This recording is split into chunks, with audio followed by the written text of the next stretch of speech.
Log 3, Wednesday, February 19th. You know what? At this freaking point, I could go on a whole entire 45-minute tangent on how much this all sucks. But after what just happened, there's not really much of a point, seeing that I'll be going through this insanity again. By some miracle, I was able to start today in a normal fashion. I guess I was still riding off the sense of triumph from last night's encounter, and I can tell you by now I certainly won't be riding it off today. And like before, I didn't try to tell anyone about this. Who would ever believe me? I did consider telling my best friend, but you can only go so far in telling someone that you were hunted by a freak who looks a lot like the Joker, killed by him, brought back to life somehow, and then had to redo it the next day with the freak. Somewhere they're gonna ask for evidence, and what do I have to show for that? Just these freaking logs. Real convincing, right? But anywho, class went on like normal. Thankfully, I didn't hear any sadistic singing this time, thank God. But I knew that didn't mean anything bad wasn't gonna happen. I tried hoping that the day before, and looked where that got me. It wasn't until I got home that crazy crap started happening again. But unlike the last two times, there wasn't any warning. When I arrived home, I didn't say hi to my mom, hi to my dad, or hi to my brother and sisters. I went straight to my room, locked the door, and hopped onto my computer. The thing, or whatever the heck it said that it would talk to me today. I sat back down and waited for the text box to appear. The screen remained blank. I waited a bit more. Still nothing. This continued on for another 15 minutes or so before I couldn't take it longer. Oh, for crying out loud, say something already. The screen remained barren.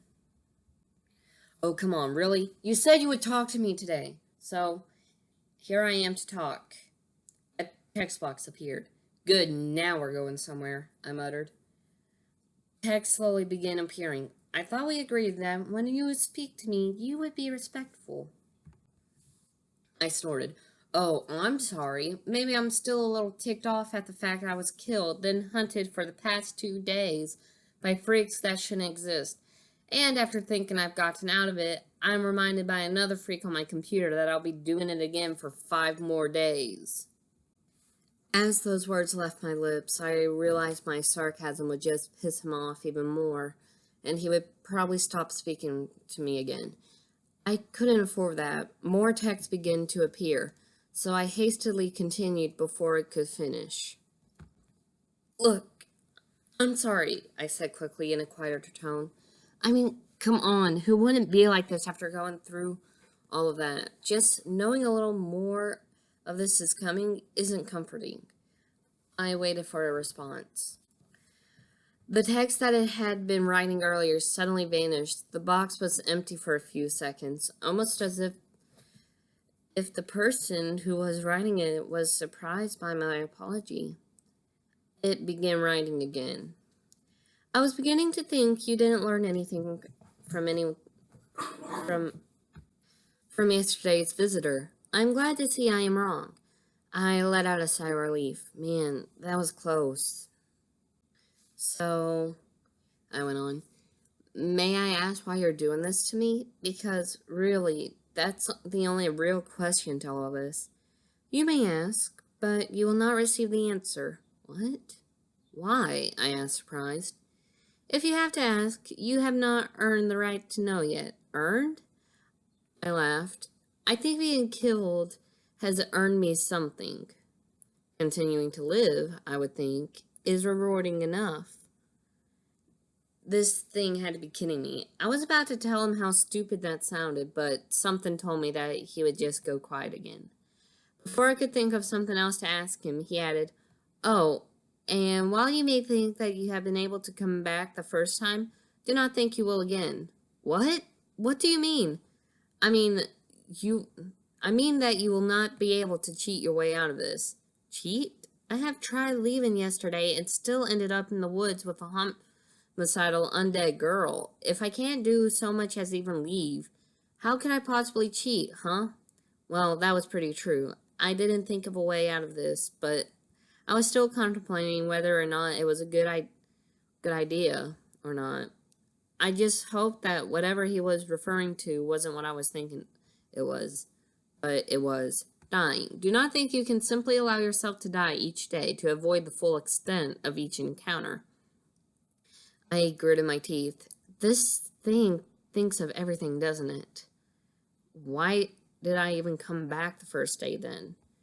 Because it was log 1. It was your first time. Everyone deserves a second attempt after their first time. I gaped at the screen. This was so unfair. My quick and easy way out of this was now destroyed. It pissed me off. Everyone, huh? Does that include Jeff too? Because I killed him the first time, fair and square, and yet he came back. And so did you, remember? That does not count. Jeff isn't real. He never was real. He is a freak from a story, and in that story he's considered human, which means killing him should have been the end of it. So, if anything, bringing him back makes you the cheater. Would it have made a good story if he stayed dead? The question caught me by surprise. I keep forgetting that all of this was just some sort of sick story to him. I leaned back in my chair. Honestly, I didn't have a comeback for that. But a thought did occur to me. If I die, doesn't that ruin the story too? What if I die again? I asked, not intentionally anyways. What then? That ends your story, doesn't it? No, it ruins your story. I would also highly recommend you guard your life more carefully, since there is a chance of escaping each visitor. It is a small chance, yes, but it's a chance nonetheless. Well, great, that sucks. But I am not entirely inconsiderate, it continued. I do not expect you to survive each encounter. I do not believe you are that intelligent. So I will have another chance if your life is suddenly cut short by a visitor. That is only, of course, if you're doing what is required. I will know. You are, and when you are, attempting to survive. Wow, I haven't expected that kind of answer. I'm not complaining, but it still puts me back to where I started. Getting killed is out of the question, regardless if I'm doing what it wants or not. Dying hurts a lot, so I'll gladly give it a try to avoid it. Well, thank you, I guess, I mumbled. You are very welcome, but I'm afraid this is all the time we have together today. I look forward to this next encounter. Wait, what? Goodbye, it said, and it was gone. The box disappeared. I was left once more alone in my room. I stared at the monitor with disbelief. It still hadn't done what I wanted. Great, I cried out angrily. I still don't have the answers I want. What or who is coming next? I continued trying to get the thing's attention again, but it never answered. I could only sit and wait for what would come next. Or did I? Now then, if there's anything that I'm not, it's stupid. I don't care how unintelligent that thing think I am. I wasn't gonna let the next visitor catch me by surprise like the last 2 nights. After finishing up with the computer, I went ahead and pulled out my gray hoodie, grabbed my keys, my camera, my hunting knife, and my cell phone, then headed to the car. Judging by my last 2 encounters, I figured these things won't come until late in the day. It was 1 o'clock at the moment, so I still had a few hours of daylight left, and I wasn't going to spend it alone. I got into my car and drove to my best friend's home. Now, I know what I said earlier. There wasn't much of a point of trying to explain the insanity of the past few days. It was unbelievable. But no matter, now was what would happen today. When I arrived at my best friend's house, I could tell from the look on his face he was surprised by my unexpected visit. I didn't show up unannounced very often. but he was still okay with me coming over. My friend Brando was also a college student and stayed at his brother's house. His brother was up in Michigan, so he was living alone for the week. He was just about my height, if not taller, was light skinned, and had flat, dark hair. And above all else, he was a jokester. So when I tried to explain everything that has happened, he naturally didn't take me serious. And I don't blame him. Who would? I'm telling you, Brando, I told him. Somebody is coming to try and kill me tonight. I don't know who or what is next, but it'll be soon. Brando was sitting on the couch sipping a Coca-Cola, listening as I stood in front of him and tried to explain my situations. And so far was proven to be rather difficult. Look, man, he said, shaking his head. I'm pretty sure no monster or creepypasta freak is gonna try to kill you. I mean, who would want to? You're a great guy, and come on. Be real about this. Since when has anyone have been killed by Jeff the Killer or Terry or whatever she's called? It's Terry. And dude, I'm not joking. You know when I joke and I don't joke. Please, just listen to me. I was yelling at this point. He didn't just get how serious this was. All right, he waved to me to calm me down. If you really think something is going to try and kill you, why don't you just call the police? Get protection. Seriously, man? Like I have never thought of that. Brando, look at me. I gestured to myself. Do you honestly think the cops will listen to a kid telling them what I just told you? He thought for a moment before answering. Nope, and I wouldn't blame them since I don't believe this either. I threw my hands up. This was getting me nowhere. An idea came to me. Alright, then how about this? I'll prove it to you. Let me stay here for the night, okay? So that way if someone comes to get me, when someone comes to get me, you will see it firsthand. And you know I wasn't lying. Does that sound good? God, please say yes. Brando leaned on the couch and thought, before slowly nodding his head. Alright, sure, man, but I'm telling you, nothing is coming. Yes! Thank you, you have no idea how much better I am feeling right now. I reached into my pocket and pulled out both my knife and camera. Just before I settled in for the night, I tossed him his camera. He looked at me confused. What is this for? For when you start hearing me yell or scream. Oh, and don't just snap pictures. Hit the record button. He raised an eyebrow at me and nodded. All right, man, whatever you say, but I'm telling you, nothing will happen. And I was telling him something would definitely happen. I just hope coming here had been the right choice. A few hours later, it's 9 o'clock. Brando is playing his PS3 in the living room, and I'm in the bloody guest bedroom, staring at both the bedroom's windows and doors, holding the knife. I knew Brando was wrong in assuming nothing would happen, but I was starting to get a little edgy. It was getting late. Something should be happening by now. I was expecting sadistic singing, knocking, evil laughter, or something to suddenly erupt at any moment, but it was all quiet. I swear if nothing happens and I end up looking like an idiot, that would be a huge embarrassment, so I continued to wait. 9:30 p.m., said the clock, and still nothing happened. Okay, I'll wait a little bit more. 10 p.m. came, so whoever is coming next is building up the suspense, but he'll show.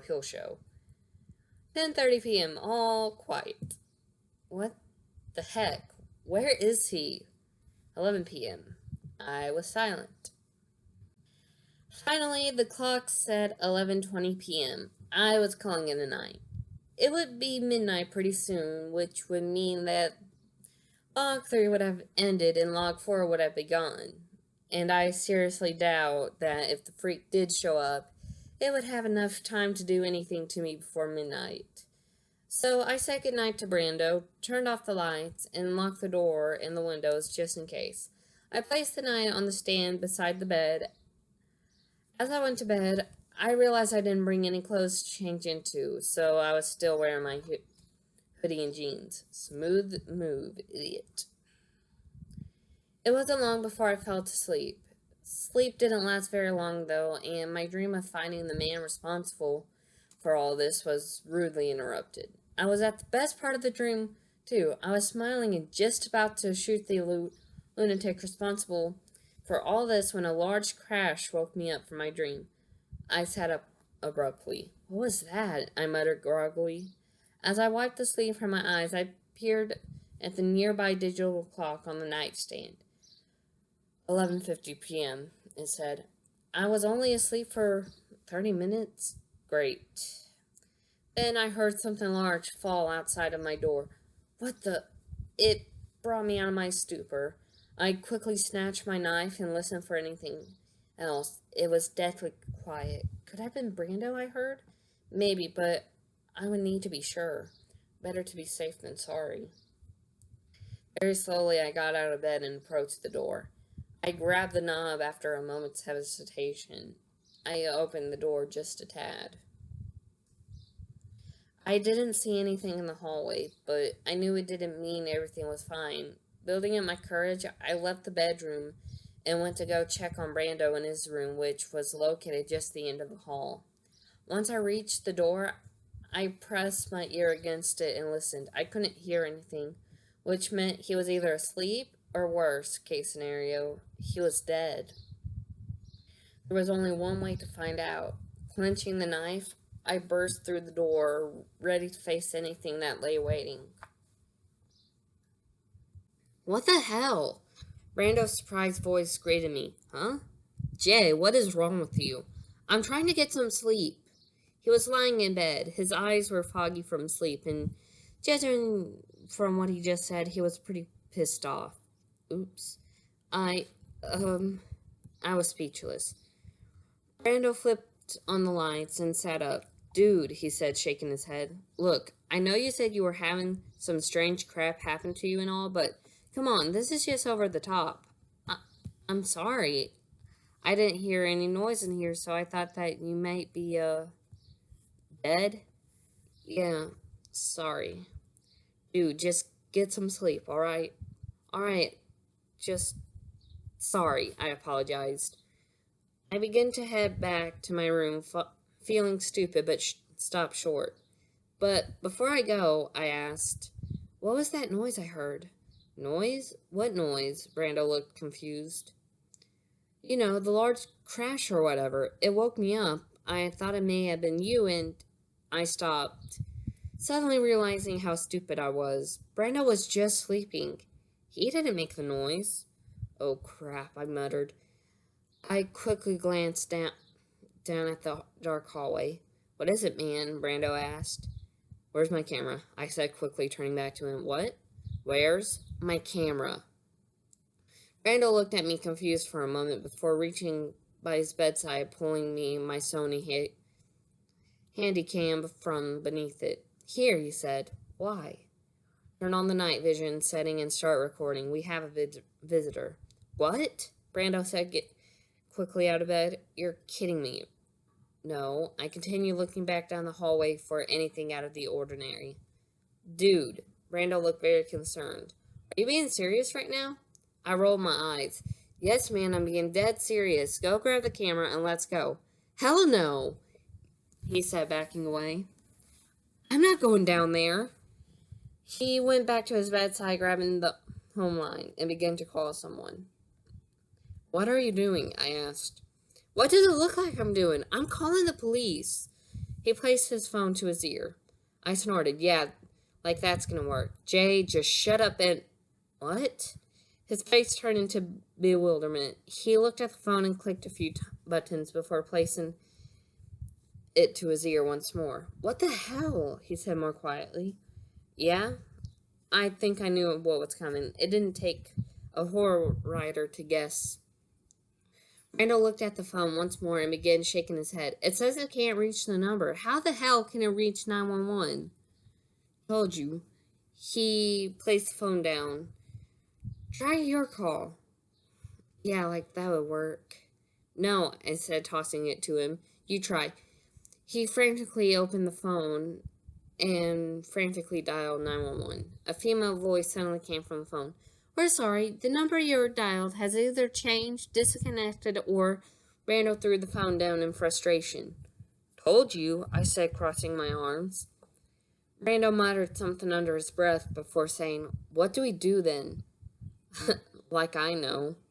Well, if you have a weapon, grab it. Then grab my camera and do what I told you to do earlier. Start recording. I turned to begin going down the hall. No sense in keeping whatever it was waiting. Dude, what the hell? Brando called after me. You're not going to... The light suddenly went out. He swore loudly. Yeah, welcome to my life, Brando. Once I reached the end of the hall, I scanned the next room.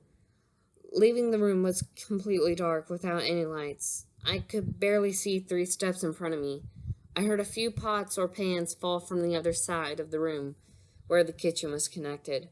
It's in the kitchen. Great. Dude, I whispered to Brando. Hurry up, it's in the kitchen. Brando stood in the doorframe looking at me like I was crazy. Are you kidding me? Hell no. I narrowed my eyes at him. Dude, look. You got 2 options. You can either hide in your bedroom with only a door 2 inches thick separating you from death and wait on the off chance of the police showing up, which will be never, or you can come with me and try to get the heck out of here. Which is it? He blinked for a few moments, then headed my way. Good choice, I told him. Now, let's go. We tiptoed our way to the door, which was thankfully in the living room. Finally, a stroke of luck. I grabbed the handle and pulled. It wouldn't budge. What? I tried again. The door wouldn't move. What the hell? Randall murmured. It's locked? I checked. No, something's holding it shut from the other end. I tried a few more times. It was pointless.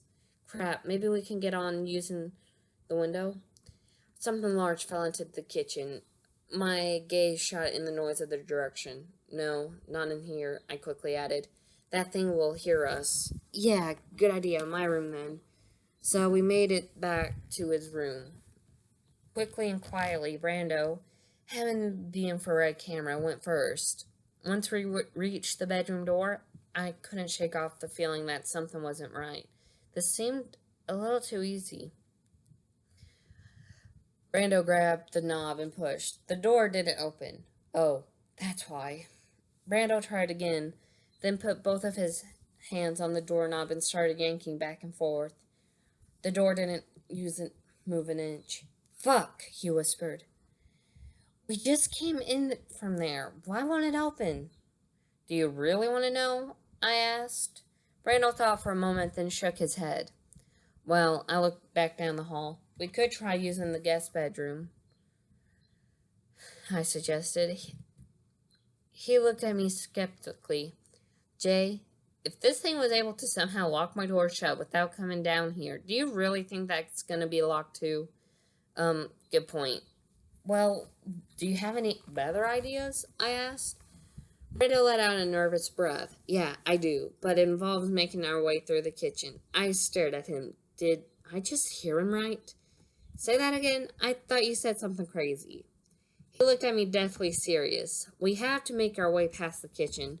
Oh, Lord, why? I silently asked him. I closed my eyes and slowly nodded my head in agreement. All right, then, fine. Let's go. But you're going first. His eyes widened with shock. What? Why? 'Cause you have the camera with the night vision. That's why. And you have the knife. Ah, damn it. I hate it when he does that. Touché. Fine, I'll go. But you better tell me if you see something. I'm not getting killed a second time. So, with me grudgingly leading the way, we returned to the living room. Right, I whispered. What's the plan? Brando peered through the camera, looking for anything lurking beneath the darkness before answering. Okay, there's a screen door leading to the garage with my camera. I left the garage door open, so if we can reach my car, we can get the hell out of here. I looked at him doubtlessly. What about the door in there? Won't it be locked too then? If it's a screen door and the lock's broken, I've been meaning to fix it before my brother comes back. Okay, makes sense, but I got one question. What? How do we get past this thing? I jabbed my thumb over my shoulder, get gesturing to the kitchen. Brando remained silent. Your lack of answer is not comforting, buddy. Brando looked at me ominously. Why don't you go in there and distract the thing while I run and get the car ready? My jaw dropped. What? Are you kidding? No. Brando, I'm not doing that. You have any better idea? Yeah, you distract him, I get the car ready. No, here's why. A, you don't know where the keys are. B, I do. C, that thing is after you, not me. So, if you go to the car, it's gonna run after you. Damn it, will he stop doing that? I was gonna protest when I heard glass breaking directly behind me. I quickly spun around with the knife in hand. I heard Brando take a sharp breath behind me. He may have seen what was in front of the camera, and it scared him. What was he seeing? A lamp suddenly blazed to life on the stool in front of me. I had to blink for a few times to get used to the lighting. Who turned that on? My eyes widened when I saw who did. Oh, I heard Brando breath behind me. Before us stood wearing dark pants, a solid black hoodie, and his face resting a blue mask. A mask with only two opening eye sockets, which were completely dark and void. Something black was dripping down from each eye socket. Oh no, oh no, oh no, not this guy. I was Jack? The one creepypasta story that where the freak doesn't talk and doesn't have some sort of backstory. Crap, we're screwed. For a moment, none of us reacted. We just stood there looking at each other. The moment shattered when Brando took off like a flash towards the kitchen. Hey! I went to run out of him, but Jack had other ideas. He quickly ran forward and lunged at me. I tried to brace and bring the knife out, but it was too late. He hit me at full force in the chest and knocked the knife aside. I fell backwards and he was on top of me within seconds. I tried to recall how Jack killed people through the seconds of the fight, but I drew a blank. The story didn't say. Jack tried to claw at my chest. I quickly threw my head forward, headbutting him. Ow, man, that hurt. Jack was dazed only for a few moments before resuming his onslaught, but the few seconds have been enough. I was able to grab the knife and slice up with it. He jerked his face back, barely avoiding the blade, but as he threw so, I threw my knees forward and punched him off. He fell back and bumped into a neighboring stool. I quickly scrambled up before he could recover and ran after Brando. As I did, I could hear Jack recover behind me and gave chase. I entered the kitchen, nearly tripping on the pans I'd heard fall earlier. I saw the screen door leading to the garage dangling open on its side. I silently wondered if Jack had broken it to get in or if Brando had broken it to get out. I continued running. I'd just gone through the door when something snagged the back of my hoodie. I cried out in surprise. I was yanked back inside the door. Jack had caught up with me and he grabbed me at the last second. So close, but yet so bloody far. Fortunately, I hadn't let go of the knife, but he had been expecting this. He jumped out of the path of the knife and grabbed my hand, holding it before slamming his face into my fist. I stumbled back dazed, dropping the knife as I did so. Oh crap, I let out before he ran with me into his shoulder. I fell back through the door and down the short flight of steps into the garage. I got onto my hands and knees trying to get up, but Jack reached me first and kicked me in the stomach. Pain was extraordinary. I fell into my side. Jack jumped on top of me for a second time. I wouldn't be able to knock him off the same way I had before, I realized. He grabbed me and held me down by my throat, beginning to squeeze. My supply of oxygen was suddenly turned off. I started wheezing and gasping for air. I weakly tried to hit him, but he brushed it off. My vision began to swim with dots dancing around. If I didn't do something fast, he'd choke me to death. Where the hell was Brando? My sight suddenly became into two small tunnels now, and the thing appearing Each end was Jack's dark, empty sockets. That's when I had an idea. With the little air I had left, I spat directly into his left socket. He jerked back in surprise and disgust. His grip was slightly loosened, and that was all I needed. I reeled back and quickly kicked him off. I scrambled back to my feet and scanned the garage for Brando's car. The car was gone, and the garage door was wide open. "Oh, Brando, come on, man," I yelled. I heard Jack get up behind me. I was in no condition to go head to head with that freak again, so I fled through the garage door. I still had kept my keys, and my Ford was just right outside, so I still had some hope. I exited the garage and headed to my car, which was parked under a neighboring tree. As I ran, I fumbled in my pockets for the keys. Come on, where are they?" I muttered. I risked a glance back, expecting to see Jack hot on my heels. He wasn't there. Huh? Where did he go? I found out soon enough. I looked back towards my car and suddenly grounded to a halt. "What? No fair!" I cried out. Jack was waiting for me a few feet in front of my car. I panicked at this point. I didn't think I had the strength to fight this guy. He slowly began approaching me. "Man, why did I drop the knife?" Jack continued to walk towards me. I always wonder what was beneath that mask of his. Right now, I could imagine it was some sick, twisted smile beneath it. I thought it was over. Suddenly, two bright lights blazed to life from my right. At its source was a speeding black car heading straight for us. I jumped back just in time, and Jack never had a chance. He was standing directly in front of the car as it crashed into him. I saw his body fly several feet back, land and flip over five or six times before rolling to a stop. His body was broken and unmoving. I prayed it would stay that way.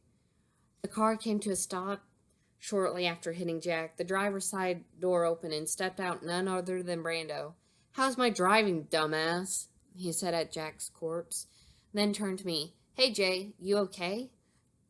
I started laughing. "Dude, that was badass." I shuffled over to him. Brando was beaming. "Yeah," he said, stretching his arm in mocking boredom. "It was nothing. I thought you were doing fine until you reached your car." "Dude, in here I thought left me." Brando looked at me with feigned surprise. "Me? Leaving in the face of danger? Of course not." He looked towards Jack. "Oh, by the way, I believe you now," he said in a serious tone. I nodded, understanding what he meant. He was apologizing for doubting me earlier. "Well, yeah, now it's over. But if it's okay with you, man, I want to stay at my house for the rest of the night." "Oh, no problem at all, man." Then he snorted. "Hell, I was planning on staying over at your house, too." I laughed a little at that, then heading to my car. "Oh, Jay, one last thing." I turned to him. "What?" I asked. "Well, just before I came to your rescue, I had the brilliant idea to..." He reached into the car and lifted out my camera. "Record my victory," he said with a grin. I gaped at him, then smiled. "That's awesome. I've got a solid evidence on this crap now. Thanks, man." Rando gave me a quick smile, got back into his car, and started driving down the road. I unlocked my car and opened the door, feeling triumphant once more. With the footage Brando had gotten, I could take this to the police, show my family, and prove that to them I wasn't crazy. And most importantly of all, I could shove it into the face of that freak that caused all of this. I opened the door with a smile. I was still smiling when I felt a tap on my shoulder. Thinking it was Brando, I turned, but as I did, there was three important things. One, Brando had just driven down the road. Two, I hadn't checked to make sure Jack was really dead. And three, I want to be able to show the footage now. The last thing I saw was Jack's hand clawing at my fist, and the last thing I felt was the searing pain that came with it. And here, it's 5 in the morning of the next day with nothing but nightmares and memories of yesterday's encounter to show for it. I woke up in bed with both hands on my face, screaming. Luckily, I didn't wake anyone up, but I'm still stuck in this horrible nightmare. Knowing I won't be able to fall asleep anytime soon, I got back onto my computer to record this very log, and like last time, I realized what's happening. The footage on my camera from yesterday is gone. I called Brando. He says I never even spoke to him. And the bumps and bruises I had picked up from last night vanished. I don't go to school for another 2 hours, but when I do, I'll know that log 4 has officially started.